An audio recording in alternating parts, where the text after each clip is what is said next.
приветствам. С добре дошли в нашата детска градина ОДЗ Слънчице. Бях сигурна, че ще присъствате днес, иначе не би могло и да бъде. ОДЗ 79 Избор на таланти. И именно по тази причина бяхме избрани да работим по проект Еразъм Плюс. За целта сега в момента ще дам думата на госпожа Минкова, нашия помощник директор.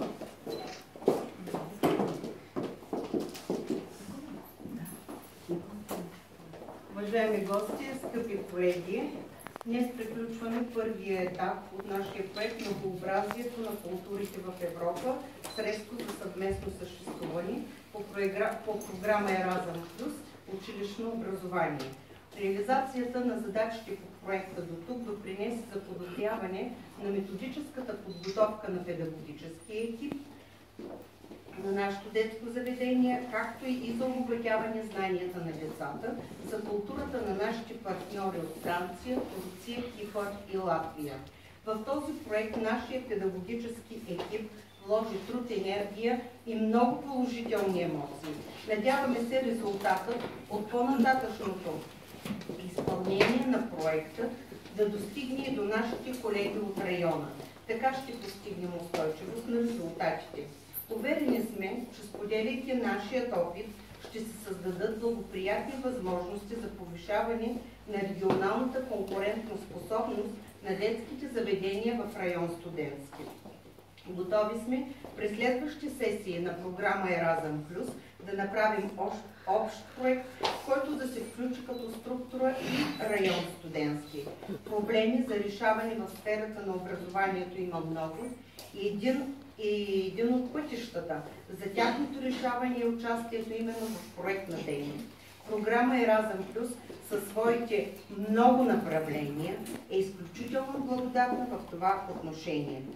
Това, което нашите деца сега ще представят, е част от изпълнението на проекта. Друга част можете да видите реализирана в къта на проекта, в фоайето на детското заведение. Също така немалка част е показана и в кътовете на детските групи. Можем със задоволство да отбележим, че първият етап го приключваме с месец по-рано и до тук сме получили от нашия координатор във Франция положителна оценка. Добре дошли и пълноценно зареждане с емоциите и посланията, които носят песните и танците, реализирани от нашите малки, прекрасни изпълнители. Още веднъж добре дошли! Благодаря на госпожа Минкова, а сега това са звънливите плъщета на децата от трета група.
Детство мое златно детство, стопли дни и стопли чудеса, да не свършат вашите вълшебства, да не стигват твоите чудеса. Благодаря ти, Александър, беше чудесен. А сега да заповядат децата от трета група, които ще изпълнят песничката "Ако си щастлив". Тя беше изпълнята от децата на Латвия.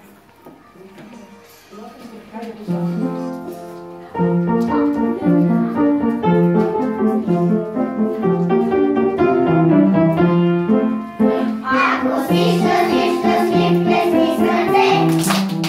Ако си щастлив, щастлив, плесни с ръце. Ако си щастлив и знаеш, искаш много да узнаеш.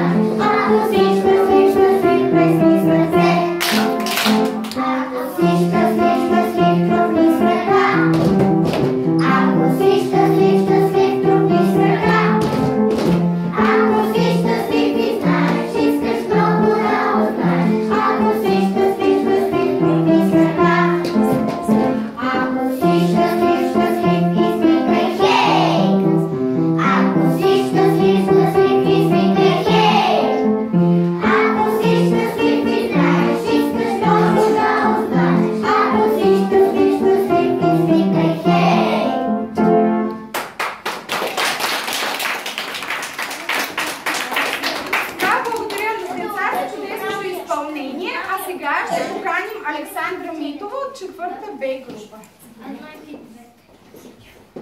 Сътръжна детската градина Слънчите. Играехме, учихме и пяхме. В ръка с цветните боички света рисувахме за всички. Нашето предложение за партньорите ни беше песента "Пролетно" в изпълнение на децата от 4-та Б група.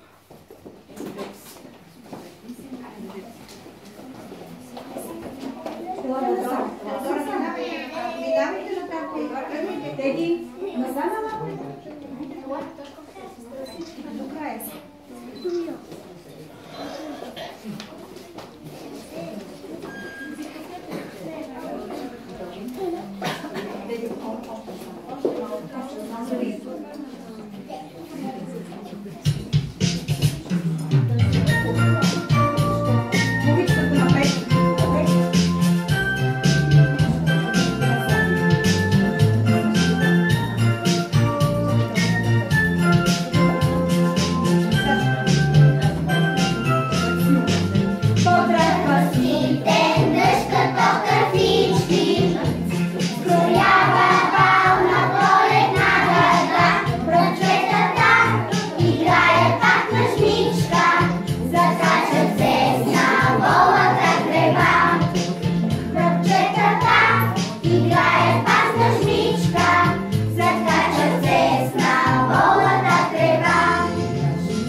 Благодарим, Иве.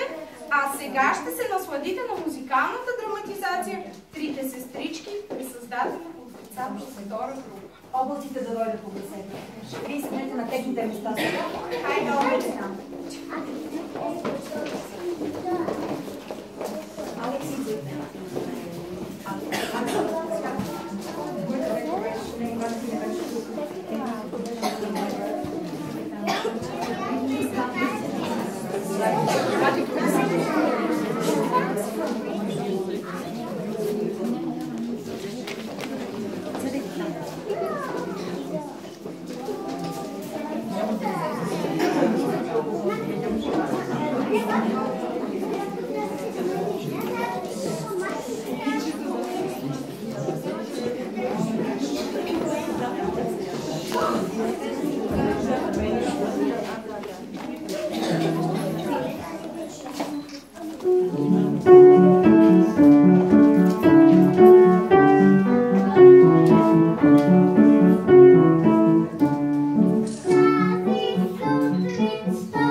чудесни. А сега искам да ви кажа, че от танците на всички страни, участващи в проекта, ние избрахме турския танц. Вижте го в изпълнение на децата от трета Б група.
И откъсвам леко цвятеничък, детство мое. Този свят си ти, с тебе аз косите си закичвам и те вплитам в своите коси.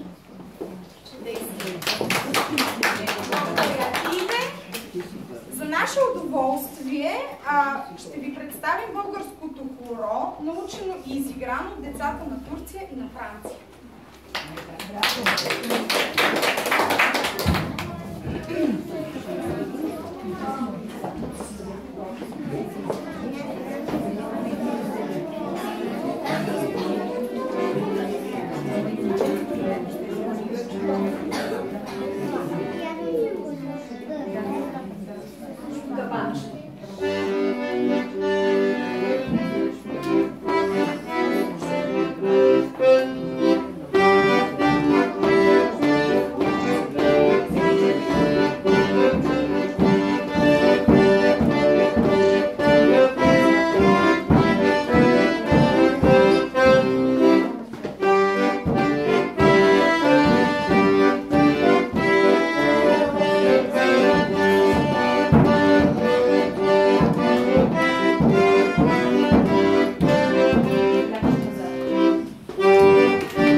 Наредете се там.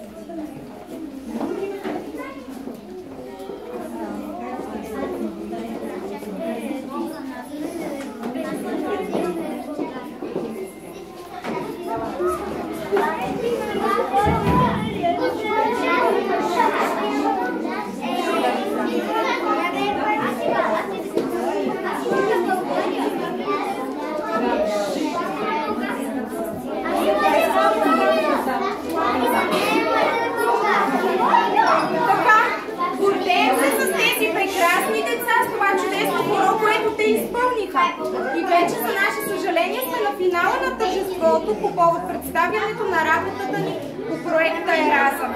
Искам да благодаря още веднъж за присъствието и подкрепата. За нас екипа на ОДЗ 79 Слънчице, за нас екипа на ОДЗ Слънчице е предизвикателство да работим с такива прекрасни деца, да се включваме в такива иновативни инициативи. Специални благодарности към госпожа Бадикова за нейното неотлъчно съдействие, на госпожа Минкова за неуморните усилия, които влага, за да се реализира проекта, и не на последно място в никакъв случай на госпожа Стоименова за това, че е винаги отворена към новите идеи, съдейства ни във всяко едно отношение и е нашата опора в работата. Голямо благодаря! А сега специален поздрав за вас, нашите гости, с европейския химн, изпълнен от децата Слънчица на ОДЗ 79 Слънчица.